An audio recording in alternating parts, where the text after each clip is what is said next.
salut tout le monde, on se retrouve ce soir pour ce 4ème épisode du 11 de réserve avec Sébastien et François. Salut. Salut. Comme à l'habitude de l'émission, vous savez comment ça se passe, on va d'abord commencer par les 3 points.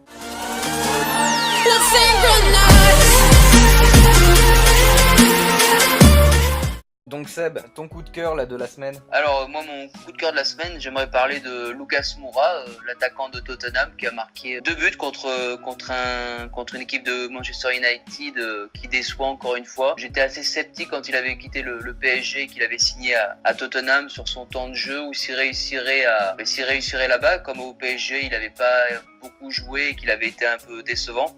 Mais je vois que finalement il arrive à avoir du temps de jeu, et puis j'espère que sur ce match-là, ça lui permettra de se libérer et d'être encore plus performant pour le reste de la saison.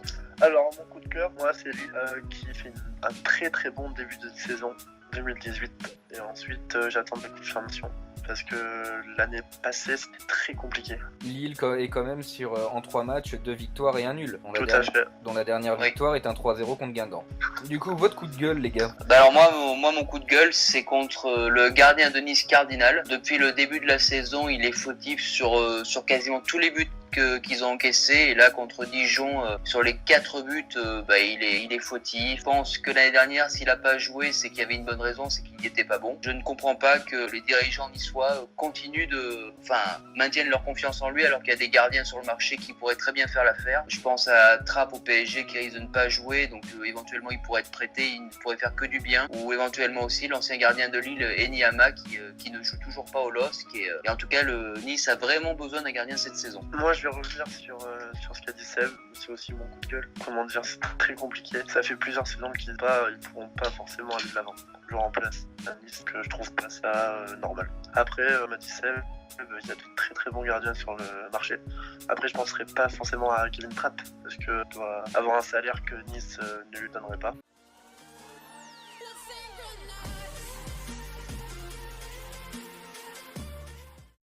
Pour les infos Ligue 1, après une défaite 4-0 sur sa pelouse face à Dijon et un seul point en 3 matchs, faut-il s'inquiéter pour Nice? J'ai vu le match qu'ils ont fait contre Dijon, ils ont eu beaucoup d'occasions, ils ont pas su les mettre au fond, donc s'ils avaient réussi à concrétiser toutes leurs occasions, ça aurait pu faire 2-3-0 assez facilement. Bon, manque de chance évidemment, ils marquent pas, donc derrière, comme je dis, quand t'as un gardien pas au niveau, tu prends facilement la foudre. Ils vont récupérer Mario Balotelli qui va revenir de suspension, donc je pense qu'il va leur faire un bien fou.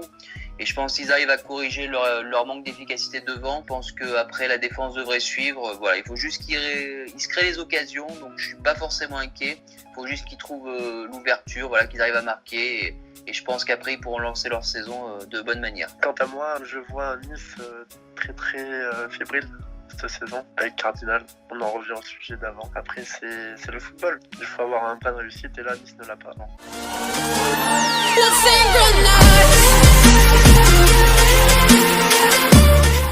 Pour les rumeurs de Ligue 1, Lille, le projet est-il vraiment lancé? 3 matchs, 2 victoires, 1 nul. Le dernier match contre Guingamp à 3-0. Vous en pensez quoi les gars? Moi je trouve que Lille cette année, comme l'a dit François, je trouve qu'ils ont une belle équipe cette année. La seule inquiétude que j'ai, c'est que le mercato est pas fini et qu'ils ont un attaquant qui est très en forme, c'est Nicolas Pepe. Donc s'ils arrivent à le conserver, ils feront une très très bonne saison. Après, s'ils venaient à partir, j'ai notamment Lyon qui a perdu Diaz, qui retourne au Real de Madrid, donc il sera apparemment sur l'attaquant du LOSC. Ils ont fait une grosse proposition. Lille a besoin d'argent, donc ils pourraient être tentés de le vendre. Après, lui, l'attaquant a pas forcément envie de quitter le club. Ils feront une bonne saison si ils arrivent à conserver l'équipe qu'ils ont depuis le début, parce que ils ont des très très bons jeunes. Il y a un projet de jeu très correct, donc tout dépendra du mercato d'ici vendredi soir. Lille, ils sont en forme, je suis d'accord, mais après c'est une retombée de l'effet Bielsa. Je sais pas si vous en souvenez. Oui. Il a voulu mettre en place une équipe telle qu'elle est. Sauf qu'il n'a pas eu le temps ni les moyens de l'aboutir. Et il y avait un an, ça fait presque un an qu'il n'est plus au club, Marcelo Bielsa. Mais l'équipe commence à montrer son niveau après une dure saison. Et je trouve ça bien. Après, comme tu l'as dit, Nicolas Pepe qui intéresse Lyon en particulier. Moi qui suis un fervent supporter lyonnais, je trouverais pas que ce soit une bonne idée qu'il parte, surtout à Lyon où tu as de la concurrence déjà. Et surtout que Lyon recherche plutôt une doublure, un Memphis Depay. Et après, tu as plein de jeunes qui ont poussé derrière. Malheureusement, Amine Gouiri s'est blessé, il s'est fait les croisés. Et après, le centre de formation lyonnais, tout le monde le connaît, il est très performant et ça, c'est plutôt pas mal.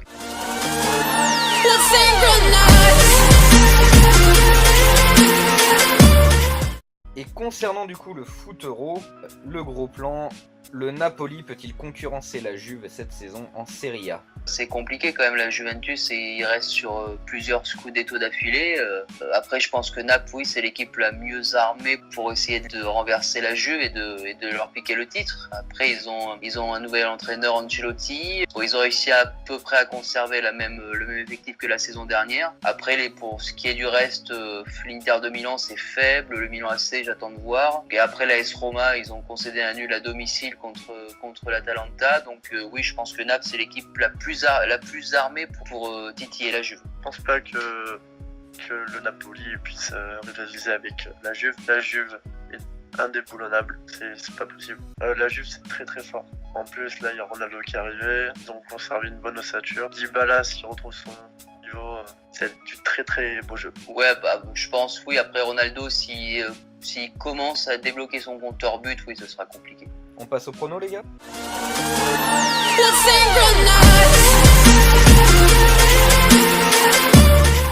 Allez, je veux vos pronos, chacun votre tour bien sûr. AC Milan, AS Roma pour vendredi. Je pense que l'AC Milan à domicile, ils peuvent gagner la Roma et voilà, comme j'ai dit précédemment, ils ont fait 3 partout à domicile contre l'Atalanta. Donc le Milan, ils ont fait qu'un match pour l'instant, ils ont perdu 3-2 contre Naples.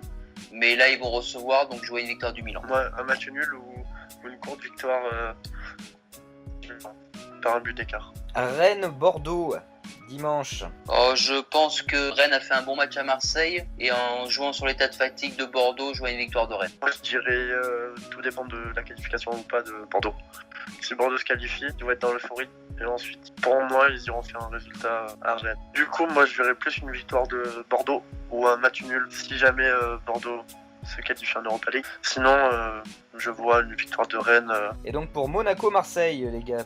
C'est pas un match facile à pronostiquer parce que Monaco, ils sont pas dans une très bonne forme en ce moment. Marseille également, c'est mi-figue mi-raisin. Mais on se souvient que l'an dernier, Marseille, ils avaient volé en éclats à Monaco. Donc cette saison, je pense pas que ce sera la même chose. Je pense plutôt à un match nul et je pense que les deux équipes devraient marquer sur ce match. Une petite victoire monégasque.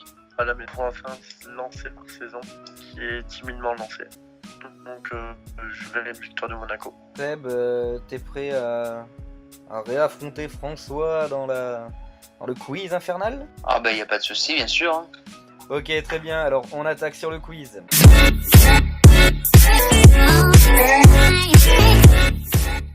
Alors, qui a déclaré « Henry à Bordeaux, ce serait juste fantastique pour la Ligue 1 ».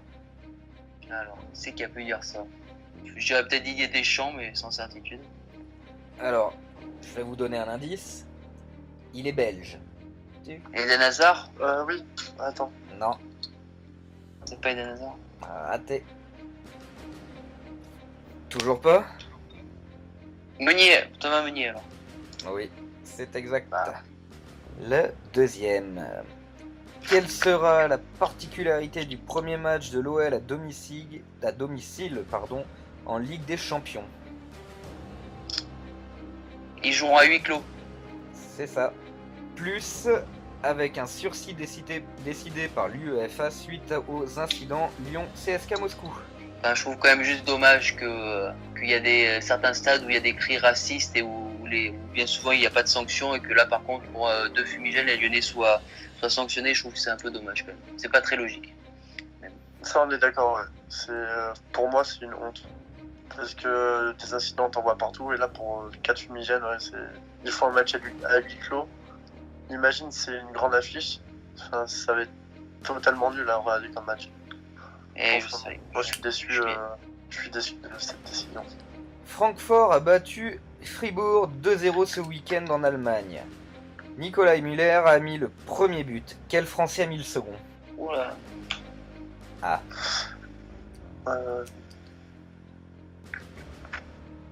Tu peux le nom du match, c'est Francfort-Fribourg, c'est ça ? C'est ça.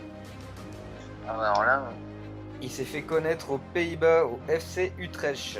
Utrecht. Oui. C'est Je vois oui, qui- alors. Je vois qui c'est. C'est ça. C'est ça, Sébastien François a Aller. marqué un point. Bien joué, François. En fin de la défense de la part de François. Qui suis-je? J'ai marqué ce week-end. Mon équipe a gagné 4-2 contre Burnley. Je joue à Fulham. J'ai joué dans le championnat de France de Ligue 1. Qui suis-je? Jean-Michel Seri. Bien joué. Alors là, J'ai vu son but, il a mis un but exceptionnel. François, Ouais, mais j'ai tu t'es pas fait suivi la fumer. Première Ligue. Et ben c'est ainsi que se termine le fameux quiz. Et avec ce quiz, la fin de ce 4e épisode du 11 de réserve. À bientôt. On vous dit à bientôt et puis à la semaine prochaine. N'oubliez Ciao, pas. ciao. Ciao.